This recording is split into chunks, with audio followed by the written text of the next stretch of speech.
জগদ্ধাত্রী পূজা কেন পালিত করা হয়, দেবী জগদ্ধাত্রীকে পুরাণ অনুযায়ী কোথা থেকে তার উৎপত্তি। আজকের এই ভিডিওতে আমরা কিছু এরকম প্রশ্নের উত্তর দিতে চলেছি। তাহলে ভিডিওটা শুরু করা যাক। জগদ্ধাত্রী শব্দের মানে যিনি জগতে ধারণ করেন। তিনি আসলে দেবী দুর্গার আর এক রূপ, যিনি শান্ত কিন্তু অত্যন্ত শক্তিশালী।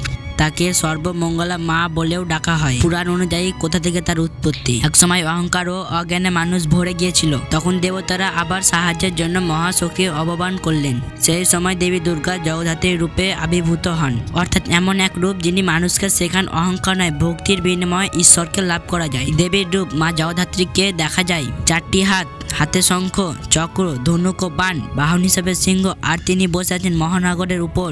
এই রূপে তিনি শক্তি ও ন্যায়ের প্রতীক। পূজার মূল অর্থ।